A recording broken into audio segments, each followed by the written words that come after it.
I'm about to share something I prefer to call a work of fiction.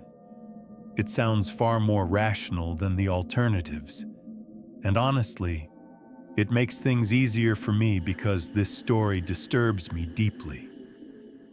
I don't know who wrote it. A brief note about how I found this text. I live in Chicago, and recently I had to travel across town to pick up an order from an online store.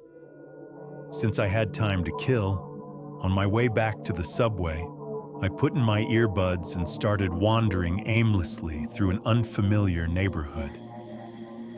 I have this habit of walking without purpose. Along the way, I stumbled upon a decent-looking bar, and by the time I left, it had gotten pretty dark and I was pretty drunk.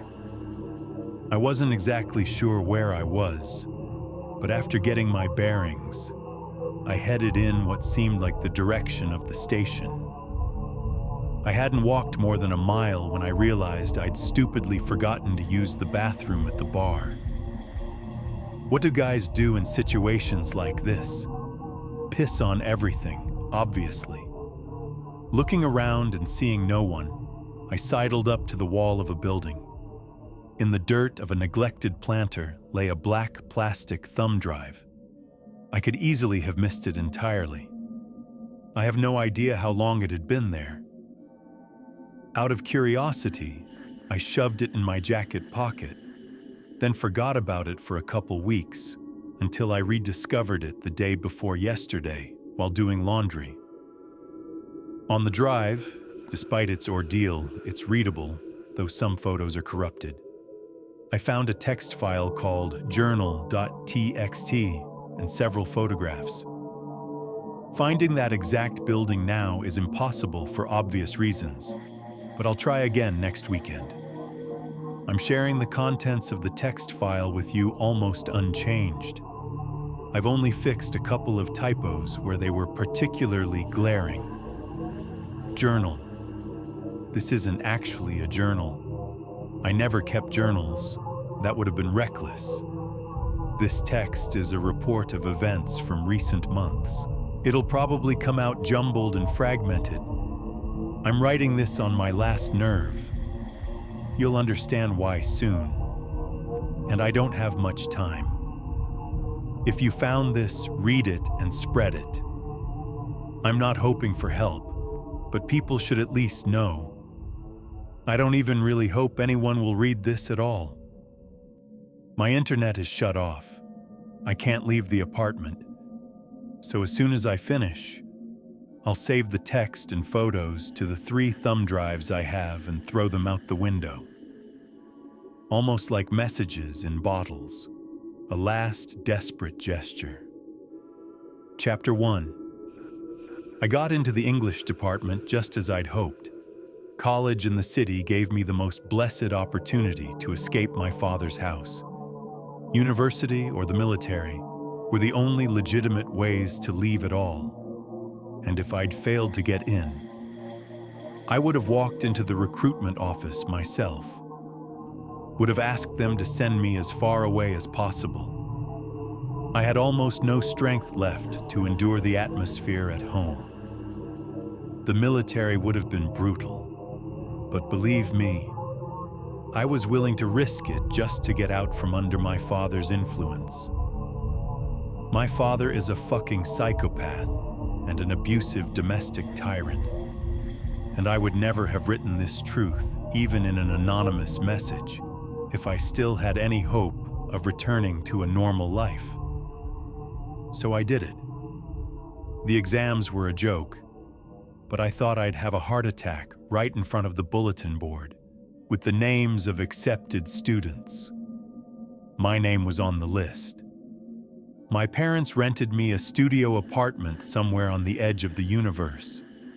On one side, warehouses and some vague industrial zone pressed right up against the building.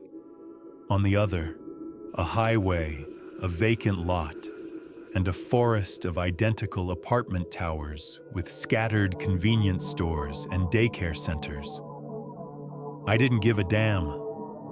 I would have felt fine even in a dorm or some trashed squat. as long as I was left to myself. My father immediately rejected the dorm idea.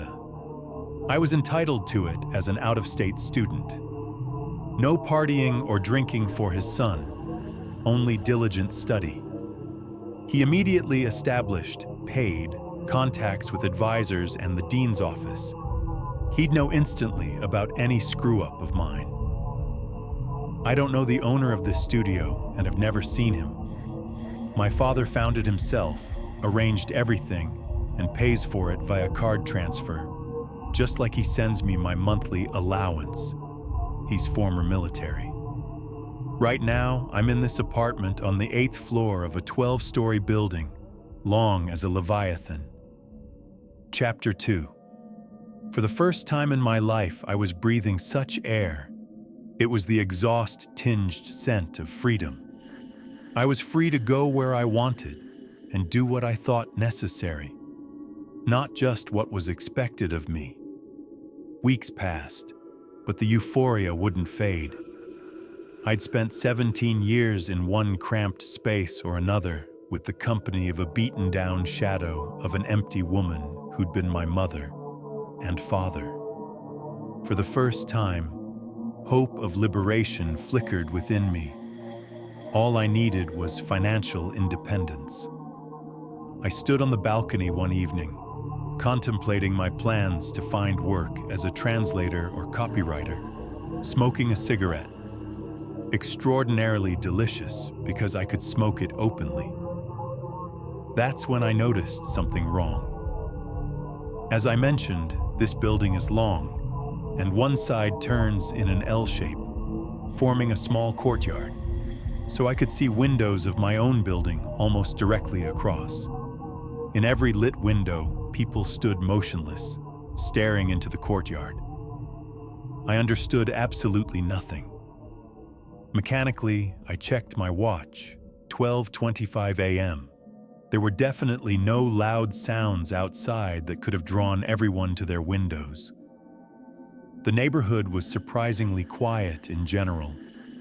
About a quarter of all windows were lit, but still quite a few.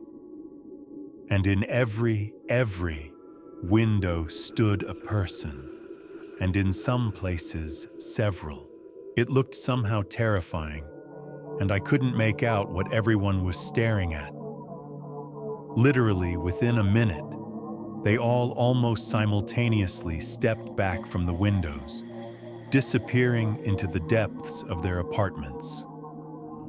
Chapter 3. I didn't attach any particular significance to the event, but a couple days later, the scene repeated itself completely. This time I was already standing on the balcony with a cigarette and a can of cheap beer when a figure appeared in each of the lit windows. From the shock, I dropped my half-smoked cigarette and slightly burned my fingers. My watch read 12:34 a.m., and people stood at the windows for about 50 seconds. The next evening at midnight, I stood on the balcony, shifting my gaze from the windows to my watch and back. I held my phone in my hands, wanting to photograph the anomaly. It happened at 15 past midnight. Exactly like the previous times, people simultaneously approached their windows.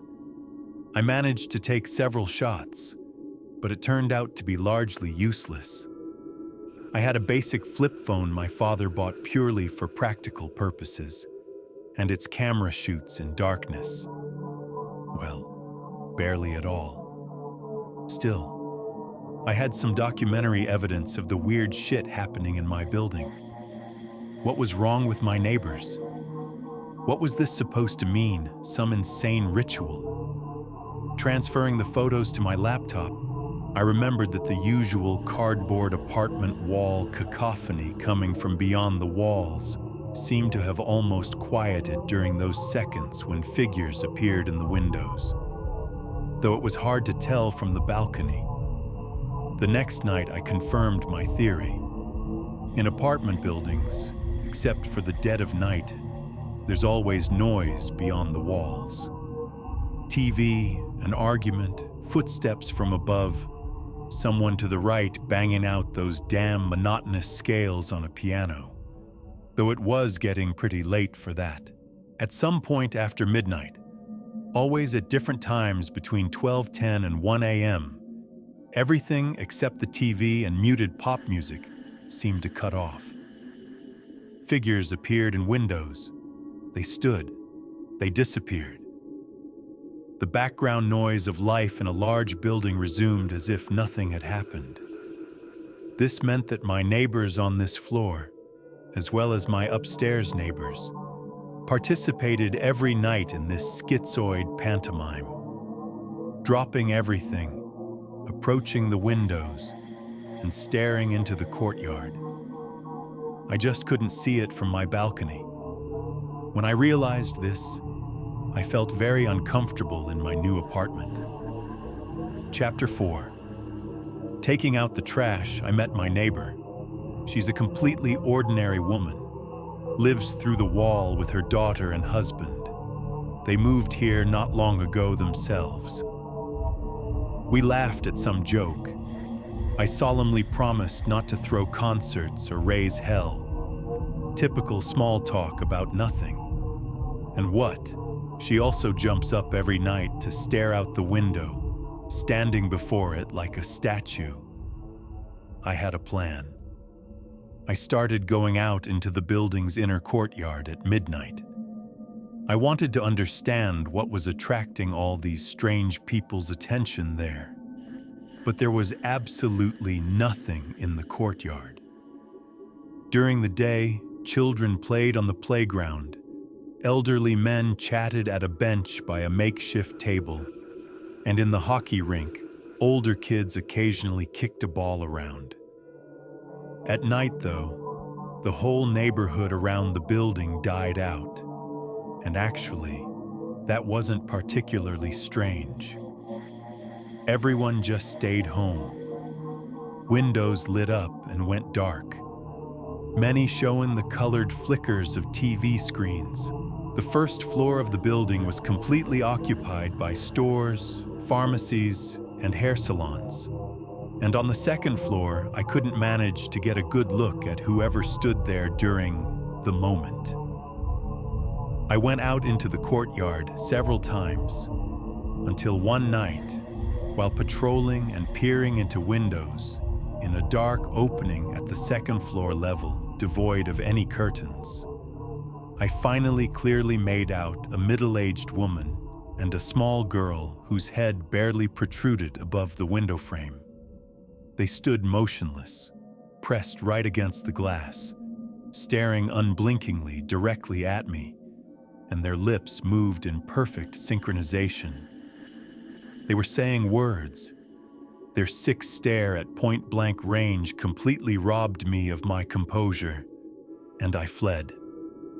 The very next night, I went out to the sparsely lit street on the other side of the building, lit a cigarette, and began to wait. The building rose above me like a cliff, having lost all the cozy familiarity typical of apartment complexes.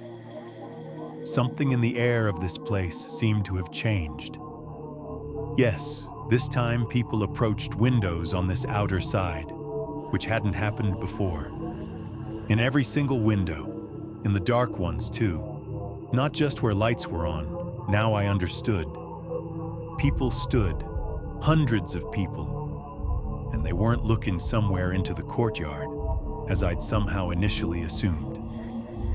All this time, they'd all been looking directly at me, standing and staring, eyes never leaving me, and probably saying something in unison. And after half a minute, they retreated into the depths of their apartments, leaving many curtains and drapes swaying. Complete silence, and the most terrifying 30 seconds of my life. Chapter 5. I started having nightmares. I stopped going out on the balcony, drawing the heavy curtains and fastening them with pins I found in a closet drawer. I literally crept through the building's hallway morning and evening, not feeling safe until I'd ridden the subway a couple stops away from my station I no longer trusted for a second the quite ordinary sounds beyond the wall. The piano, the drill, the neighbor's morning cough on the landing, the sound of elevators working, disgusting pop music, and the patter of children's feet. Literally everything seemed fake to me. Someone was trying to deceive me. I was missing something terribly important. Being a fairly introverted person, I hadn't yet made friends in Chicago close enough to tell them what was happening and ask for help. What could I even tell them? That my building was entirely inhabited by crazy people, that there was a conspiracy of neighbors against me. The obvious conclusion would be the reverse. There's only one psycho here, and it's me. But I didn't and don't feel like a psycho. Just a person who, through bad luck, stumbled upon some horror hiding under the mask of everyday life. On my allowance, I couldn't afford even a hostel. The dean's office explained that since I'd written a waiver for the dorm, I could no longer claim it. All spaces were allocated. I was going to post about all this online, but I needed more data. And of course, I never forgot about my father for a minute. I didn't miss a single class and studied diligently enough, trying additionally to spend less time in the apartment. So I only watched the building's residents on weekends. They all turned out to be fake. They weren't living, but simulating life. This became obvious to me fairly quickly. To check, I tried observing residents of neighboring buildings, but that quickly got boring. People behaved normally and noticed nothing, which couldn't be said about the creatures inhabiting the hive disguised as a building. The hive where I now lived. They left the building and purposefully went about their important business, got on various public transit, and just rode in circles, staring out the window. Rode the loop line, made pointless transfers, and came back. Entered stores and left without buying anything. Went downtown, walked somewhere, then just turned around and rode the same route home.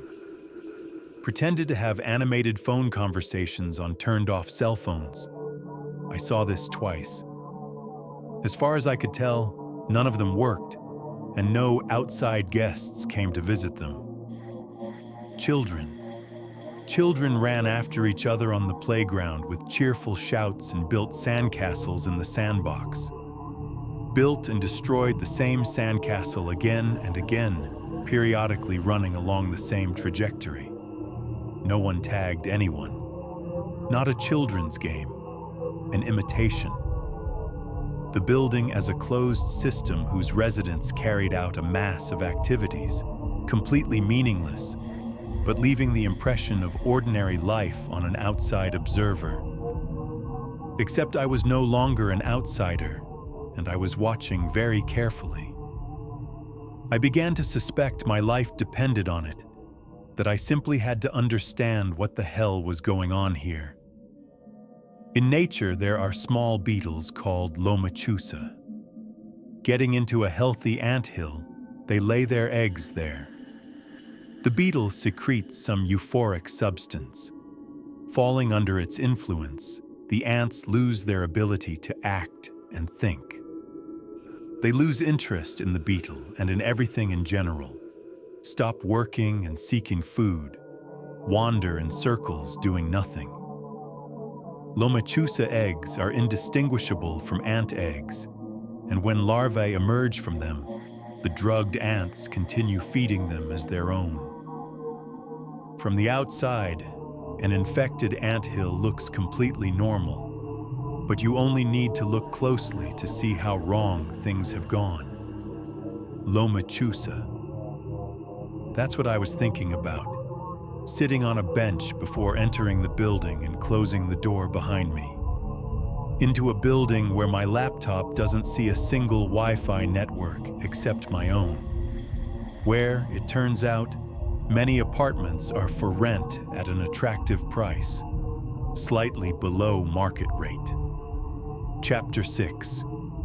In my nightmares, I wander through empty hallways and a strange labyrinth of apartment corridors in the building. Nothing happens, but this feeling, as if a harmonious choir is whispering words to me, but I don't understand them, and my anxiety gradually turns to panic, and I search for an exit to the street, but can't find it. Breaking down, I finally called my father. The verdict: either I stop screwing around, study and live here, or he pulls my documents from the university and takes me home. Hung up. I just can't go back. But I can't stay here either. Every night, the entire building's population looks at me. Having survived a couple of hysterical episodes, I seem to have exhausted myself emotionally. I mechanically go to classes and carefully take notes that I later can't decipher.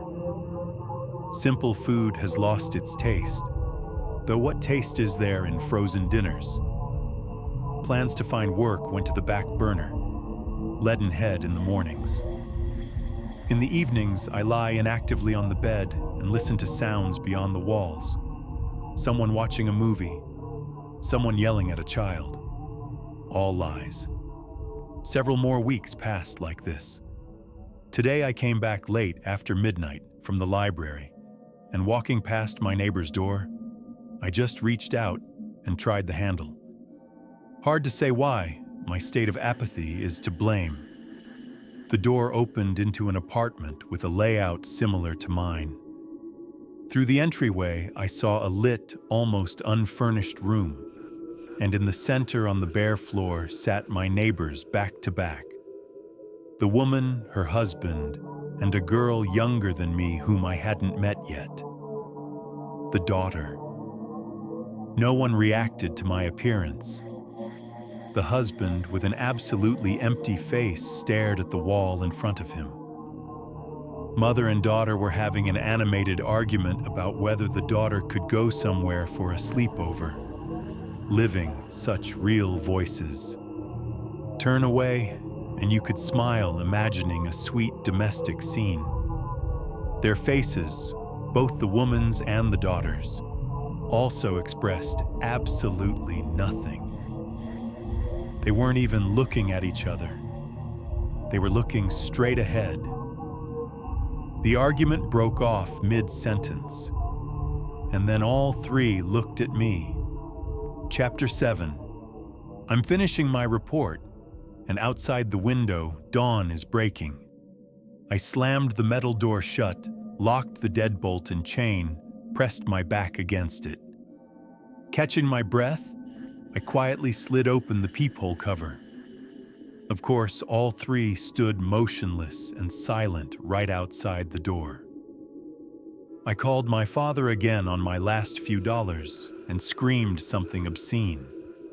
Calling me a goddamn junkie and saying he knew it all along, he hung up. He'll come, but driving to Chicago from our town takes about 8 hours. The internet doesn't work. First of the month. Just my luck. Several times I stopped and went to look through the peephole. Now there's a silent crowd standing outside the door. Probably the whole hallway has gathered. The building is very quiet. In all the windows, I can see from here, figures have frozen, and they no longer move away from the windows. I made a big mistake. I should have gotten out of here immediately. Father will come, yes. I'm just afraid the door will be opened by his respectful, completely normal son. Will apologize for his behavior. Maybe even offer to introduce him to the neighbors. They're such nice people.